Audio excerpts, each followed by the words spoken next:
வந்து அந்த பொண்ணு அதான் அஞ்சல வஸ்தன் சிரிப்பதை பார்த்தவள், எனக்கு அப்படிதான் வருது. அதை ஒன்றும் சொல்லாதீங்க, பாவம். என்ன மாதிரி அதுக்கும் என்ன பண்ண கஷ்டமோ, ஏதோ தேவை இருக்க கண்டுதானே அது எடுத்திருக்கும். ஐயோ, உங்க பேங்க் பணம் அம்பட்டும் அது காலி பண்ணியிருக்குமா? பதற அவன் சிரித்தான். இல்லம்மா, அப்படியெல்லாம் அவ பண்ண மாட்டா. அவ சாமர்த்தியசாலி.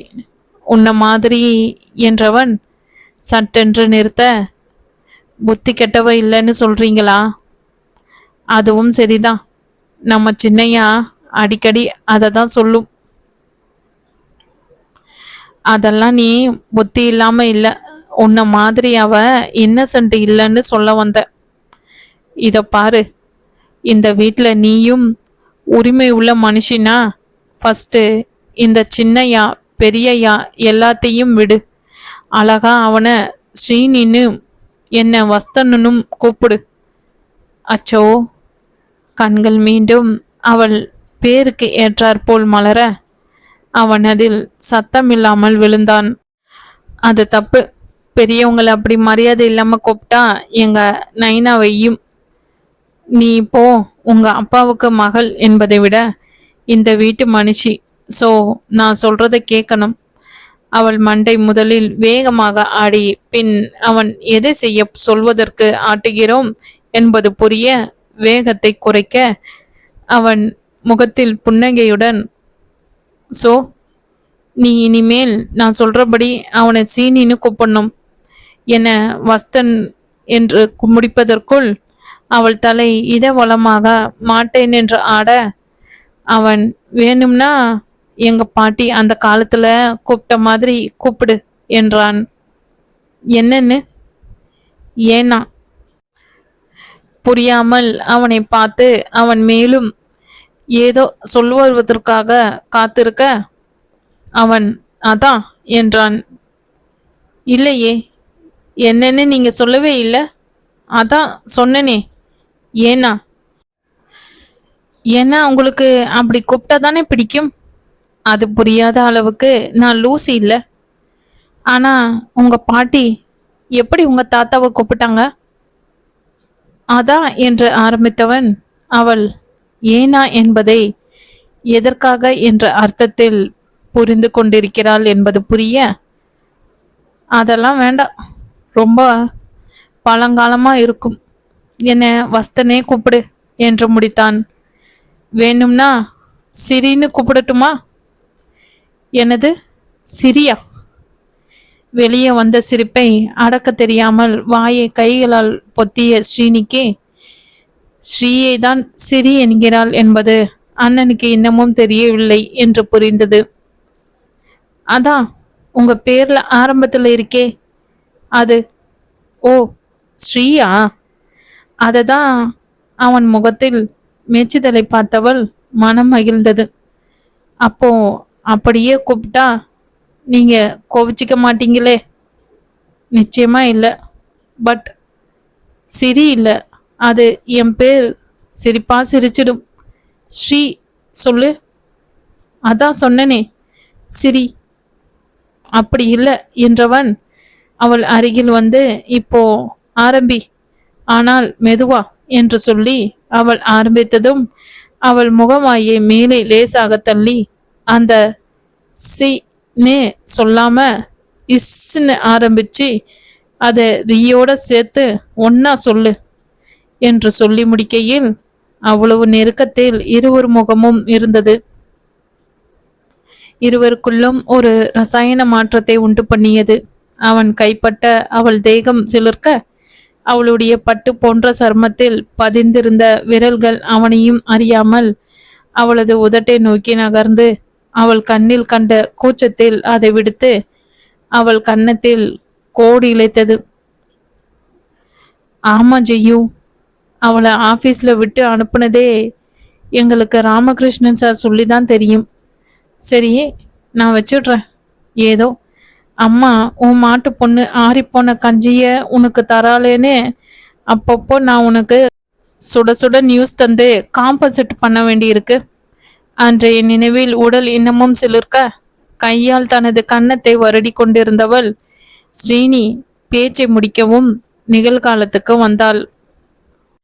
அன்று இரவும் வஸ்தனும் இவளும் ஒருவரை ஒருவர் பார்த்திருந்தபடி அப்படியே உறைந்திருக்க, பக்கத்து அறையிலிருந்து வந்த திரிஷாவின் அம்மா என்ற முனங்கள்தான் அவர்களை விளக்க வைத்தது. முதல் முறையாக அவனை ஒரு பணக்காரன் என்றோ தன்னுடைய முன்னாள் எஜமானன் என்ற நிலையில் இருந்தோ எண்ணாமல் ஒரு ஆண் என்ற உணர்வில், ஒரு ஆணின் ஸ்பரிசத்தில் பெண்களுக்கு இயல்பாகவே உண்டாகும் வெட்கத்தை உணர்ந்தவள் அடித்து புரண்டு தன்னுடைய ரூமுக்கு வந்திருந்தாள். ஹலோ, அவள் முகத்தின் முன் சொடுக்கு போட்டான் ஸ்ரீனி. என்ன லோட்டஸ், அந்த நாள் ஞாபகமா என்று கண்ணை சிமட்ட அவள் அழகாக போங்க ஸ்ரீனி என்று வெக்கப்பட அவன் இனிமையாக அதிர்ந்து அப்படியே சோஃபாவில் மயங்கி விழுவதைப் போல் சாய்ந்தான். நீயா என்ன ஸ்ரீனின்னு கூப்பிடுறியா? எத்தனை வருஷம் நானும் நீயும் பார்த்து? ஒரு 15 வருஷத்துக்கு மேல இருக்குமா? எத்தனை தடவை என்ன சின்னையான்னு கூப்பிடாத, என் பேரை சொல்லி கூப்பிடுன்னு சொல்லியிருக்கேன். அப்ப எல்லாம் பண்ணாதவ இப்போ உங்க வீட்டுக்காரர் சொன்னான்னு என்று சொல்லும்போதே அவள் வெக்கத்துடன் சிரித்து, என்ற ஆத்துக்காரருக்கோ என்று இடைப்புக, ஆட்ரா சக்க, என்ன மாயம் பண்ணினானோ எங்க அண்ணன், இப்படி போடு போடுன்னு போடுறாளே எங்க லோட்டஸ் என்று தலையில் கை வைக்க அவள் சற்றும் சளைக்காமல், இது என்ன உங்க ஊர்ல பெரியவங்கள இப்படி பேர் சொல்லிதான் கூப்பிடுவாங்களோ? நான் உங்களுக்கு அண்ணி, அதாவது மன்னி என்று சிரிக்க, ஸ்ரீனி தொப்பாரடா, உனக்கு இது தேவையான்னு கேட்டேன் என்று தன் முகத்துக்கு நேரே விரலை நீட்டி கேட்டு சோகமாக முகத்தை வைத்துக்கொள்ள அதற்கும் சிரித்தாள். பிரமாதம் தாம்ஸ், ரொம்பவே முன்னேற்றம் தான் போ. ஒரு நாள் பேச்சுக்கே இப்படின்னா நான் இனிமேல் ரொம்ப கேர்ஃபுல்லா இருக்கணும் உங்ககிட்ட. யூ ஆர் பிகமிங் டேஞ்சர்ஸ்னா ஆபத்து தானே. பொழந்து கட்டுறப்போ உன்னை இந்த டே கேர் அனுப்புனதுக்கே இவ்வளோ பேசுகிறேன்னா, உன்னை காலேஜ் அனுப்புனா எங்கேயோ போயிருந்திருப்ப. தாம்ஸ், ஒரு சந்தேகம், அன்னைக்கு நன்னத்தானே பேசினான் அவன், அப்புறம் எப்படி அந்த சாந்த சுரபி மறுநாள் ருத்ரமூர்த்தியா மாறினான்?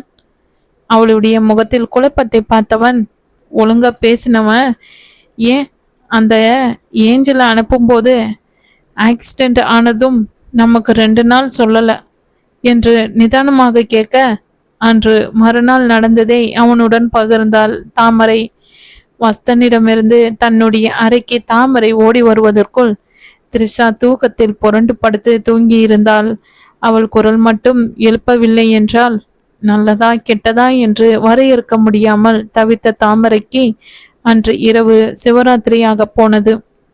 மறுநாள் காலை 5:30 மணிக்கு கீழே இறங்கி வந்தவளை சாமி மட்டுமே கிச்சனில் வரவேற்றார்.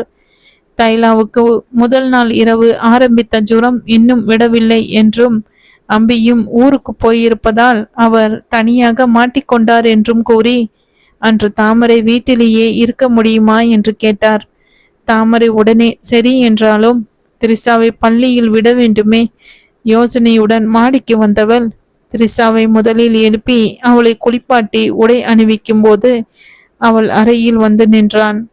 அவளது எண்ணத்தின் ஒரு கழித்திருந்த கதவை தட்டிவிட்டு உள்ளே சுவாதீனமாக வந்த வஸ்தன் அங்கே கட்டிலில் உட்கார்ந்து வாரிக்கொண்டிருந்தபடி திரிஷாவுக்கு தலையை கவனம் வேறெதிலோ தாமரையை பார்த்ததும் அவள் இருக்க சத்தமாக, தாமரை குட் மார்னிங் என்றான். தூக்கி வாரி போட்டது அவளுக்கு. கையில் இருந்த சீப்பு எங்கோ விழ அப்படியே எழுந்து நின்றவளை பார்த்து அவன், ரிலாக்ஸ் தாமரை, எதுக்கு இப்போ அவசரம், என்னாச்சு, எனி ப்ராப்ளம் என கேட்க, ஆமாங்கோ ப்ராப்ளம் தான், தைலாவுக்கு உடம்பு முடியல, அம்பி சாரும் ஊருக்கு போயிருக்காங்க என்று விரைவாக சொல்ல, அதற்கு நான் என்ன செய்ய முடியும் என்பதை போல் பார்த்தவனிடம், இல்ல சாமி ஐயாவுக்கு உதவியா நான் இன்னைக்கு வீட்டில் இருக்கலாம்னு என்று இழுக்க, ஏன் நீ தினமும் தானே வீட்டில் இருக்க, இன்னைக்கு என்ன புதுசா என்று சொன்னதும் தான் அவளுக்கு தான் பள்ளியில் தங்குவதோ அதற்கு பிறகு தட்டச்சு வகுப்புக்கு செல்வதோ அவனுக்கு தெரியாது என்று புரிந்தது. மனதின் ஒரு மூலையில் ஒரு ஏக்கம் தோன்ற அது வலி என்று கூட உணராதவள், இல்லைங்க, நானும் நம்ம திரிசா கூடவே இருந்துப்பேன், அதுக்கு அப்பால தமிழ் உடைப்பு வகுப்புக்கு போறேன் என்று கூறி முடிக்க அவனுக்கு ஏதோ போல் இருந்தது. அவள் என்ன செய்கிறாள் என்றே தெரியாமல் இருக்கிறோமே என்ற குற்ற உணர்ச்சியுடன் கூடவே, அதான் மேனேஜர் பார்த்துட்டாரே என்று தோன்றிய ஆறுதலை தொடர்ந்து அவள் முதல் நாள் கூறிய மேனேஜர் என்ற புருஷனா காதில் ஒலிக்க அவன் ஒரு வினாடி கண் மூடி திறந்தான். தாமரை படிச்சு படிச்சு சொன்னேன், உனக்கு என்ன ஹெல்ப் வேணாலும் என்கிட்ட கேளுன்னு. அது தினமும் தைலா தான் சின்ன பாப்பாவை பார்த்துக்கும், ஆனால் இன்னைக்கு முடியாததுல. அவன் முகத்தில் கேள்வியை படித்தவள், சாமி ஐயாவும் ஒத்தைக்க வேலை செய்கிறாரு, அதான் நீங்க இங்க பாப்பா கூட இருந்தீங்கன்னா நான் திரிசாவை ஸ்கூல்ல விட்டுட்டு வந்துடுவேன் என்று ஒருவாறு கோரிக்கையை சொல்லி முடித்து ஆவலாக அவன் முகம் பார்த்து நின்றாள். அவள் குழந்தையை கை காண்பித்ததுமே இருக்க தொடங்கிய மனதையும் முகத்தையும் கஷ்டப்பட்டு தளர்த்தியவன், எனக்கு குழந்தையெல்லாம் பார்த்துக்க தெரியாது என்று ஏன் பொய் சொல்கிறாய் என்று சாடிய உள்மனத்தை அடக்கி, நீ திரிசாவை என்னோட அனுப்பு, நான் அவளை டேக்கரில் விட்டுட்டு போறேன், எத்தனை மணிக்கு விடணும் என்று கேட்டவன் குரலில் தயக்கம் லேசாக இருந்தது. ஒரு 9 மணிக்கு போனா சரியா இருக்கும் இல்ல, இன்னைக்கு திரிசா வீட்லேயே இருந்துக்கட்டும் என்று முடிக்க அவனுக்கு நிம்மதியாக இருந்தது. அப்ப சரி, நான் கிளம்புறேன் என்று அதிசயமாக அவளிடம் சொல்லிவிட்டு கிளம்ப, போகி போக்கில் சரி என்று தலையசைத்தவளிடம் இவன் மீண்டும், ஏதோ பணம் தரணும்னு சொன்னியே, அதை நாளைக்கு தந்தா போதுமா என்று கேட்க அவள் முகம் லேசான திகைப்பை காட்டியது. அச்சோ என்று அவள் ஆரம்பிக்கும் முன்னரே திரிசா அவள் புடவையை இழுத்து கொண்டிருந்தாள். என்ன கண்ணு என்று பாசத்துடன் கேட்ட சித்தியிடம், நாங்க இன்னைக்கு போகணும் என்று நினைவூட்ட, மறந்துட்டேன் பாரு, நான் ஒரு கேனச்சிரிக்கி என்று தன் தலையில் குட்டி கொண்டு, நீங்க போங்கய்யா, நான் சின்னுவைய கூட்டிக்கிட்டு போய் இவளை விட்டுட்டு வரேன் என்று தீர்வை கூற அவன் அதற்குள் வேறு முடிவெடுத்திருந்தான். எனக்கு இன்னைக்கு காலையில இருக்கிற மீட்டிங்கை நான் போன்லயே பேசி முடிச்சிருவேன் என்றவன் தன் லேப்டாப்பை திறந்து உயிரூட்ட வெளியாகலாமல் அவனை பார்த்த திரிசா மெதுவாக அவன் அருகில் வந்து நின்று கொண்டு அவன் தோளுக்கு மேல் எட்டி பார்த்தாள். 2 நிமிடத்துக்கு மேல் தலையை உயர்த்தியவன் தன்னையே பார்த்திருந்த திரிசாவையும் தாமரையையும் கண்டு புருவத்தை உயர்த்தினான். என்னவோ சாமிக்கு போறன்னு பில்டப் கொடுத்த, சும்மாவா பண்ண? அவன் குரல் கேட்டு துள்ளியவள், இதோ போறேனுங்க, வாடி திரிசா, கீழே போகலாம் என்று தன்னிடம் வந்த பெண்ணின் கையை பிடித்து கொண்டு வாசலுக்கு சென்றவளுக்கு அவனை திரும்பி பார்த்தபோது என்னவோ அதுவரை மாளிகையாய் இருந்த அறை இவன் இருப்பதால் குறுகி சிறிதாய் ஆனது போல் தெரிந்தது. சொன்னபடியே 8:50க்கு பாண்டியிடம் அந்த டேக்காரின் விலாசத்தை வாங்கி கொண்டு திரிசாவை தன்னுடன் கூட்டி சென்றான். அவ்வளவுதான் அவளுக்கு தெரிந்திருந்தது. இப்போ புரியுது எப்படி மிஸ்டர் சாந்த சொருபி ருத்ரமூர்த்தியா மாறினான்னு. சரி விடு, நானே பார்த்துக்கிறேன். நீ அம்மா ரூமை ரெடி பண்ணியாச்சா? பண்ணிட்ட சின்னையா. ஸ்ரீனி அடிக்க வந்த ஸ்ரீனியிடம் தப்பி உள்ளே சென்றவளை தொடர்ந்தன அவன் கண்கள். இங்க இவள் குழந்தை பார்த்து கொள்ள யதார்த்தமாக சொன்னதுமே வஸ்தனுக்கு பழைய ஞாபகங்கள் வந்திருக்கும்.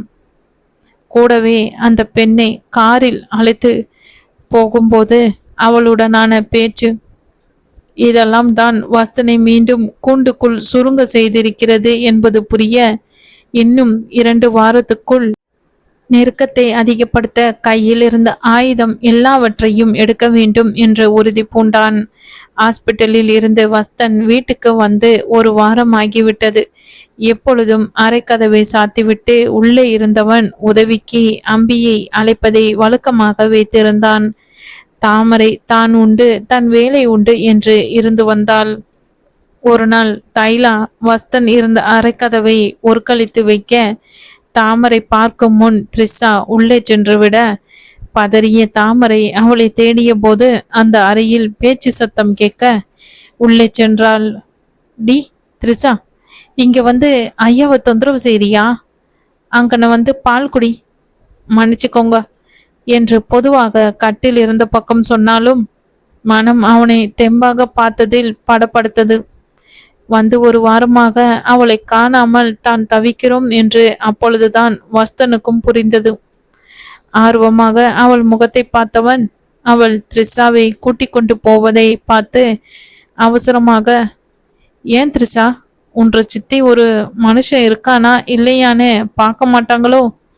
இதை தான் அவங்க ஊர்ல சொல்லி கொடுத்துருக்காங்களோ என்று அவளைப் போலவே பேசி கிண்டலான குரலில் கேட்க நினைத்தாலும் அவளை காணாத ஆதங்கம் அதை கடுமையாகவே ஒலிக்க செய்தது.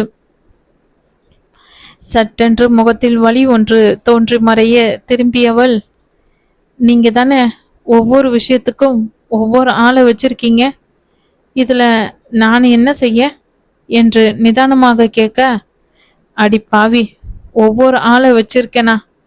சொல்லுவ, நீ இதையும் சொல்லுவ இன்னமும் சொல்லுவ. முணுமுணுத்தவன் வெளியே, ஏன் வேலை செய்யறதுக்கு மட்டும்தான் என்னை வந்து பார்க்கணுமா த்ரிஷா என்று இப்பொழுதும் நிறுத்தியே கேட்க அவன் பக்கத்தில் வந்த தாமரை, இப்போ உங்களுக்கு என்ன ப்ராப்ளம்? சே, பிரச்சனை, நான் பாட்டுக்கு சிவனேன்னு இருந்தேன், வந்தாலும் தப்பு வரவிட்டாலும் தப்பா? அடியாத்தி, இந்த கூத்த நான் எங்க போய் சொல்ல என்று கிராமத்தில் செய்வதை போல் முகவாயில் கை வைக்க அவன் சத்தமாகவே சிரித்தான். எப்படி இருக்க தாமரை? ரொம்ப பிஸி ஆயிட்ட போல.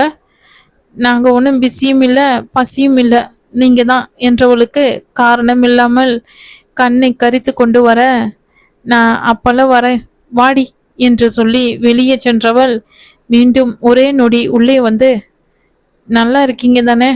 கால் சுகமாயிட்டு வருதுன்னு ஸ்ரீனி சொன்னாங்க, பார்த்து ஏதாவது வேணும்னா நிறுத்த என்னை கூப்பிடுங்கன்னு சொல்வாள் என்று வஸ்தன் காத்திருக்க அவளோ தைரியமாக, மேனேஜர் கிட்ட ஃபோன்ல சொன்னீங்கன்னா அவர் வீட்டில் யாராவது ஒருத்தரை ஒத்தாசிக்கு அனுப்புவார் என்று தெளிவாக கூறிவிட்டு செல்ல அவனுக்கு தான் அவளை வேண்டுமென்றே ஒதுக்கி வைத்திருப்பது சங்கடத்தை கொடுத்திருக்கிறது என்பது புரிந்தது.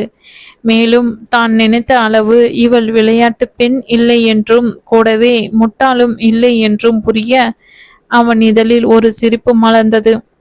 அவள் கட்டியிருந்த ஷீஃபான் புடவை அவளை இன்னமும் ஒல்லியாக காட்டியதோ? புடவை ஸ்ரீனி வாங்கி கொடுத்திருப்பானோ? சுருக்கென்று குத்தியது எங்கோ. ஆனால் இவன் அதற்கு முயன்றானே. என்ன, அந்த ஏஞ்சல் ஏமாற்றி விட்டாள், இவன் கடமையை ஒழுங்காதானே செய்தான் என்று தன்னையே சமாதானம் செய்ய மீண்டும் மனம் குறுகுறுத்தது. கையில் இருந்த லேப்டாப்பை பக்கத்தில் வைத்து தான் முதலில் பார்த்த தாமரைக்கும் இப்பொழுது இவனையே தைரியமாக கேலி பேசும் தாமரைக்கும் இடையே உள்ள வித்தியாசங்களை அசைப்போட துவங்க பொழுது நன்றாகவே போனது வஸ்தனுக்கு.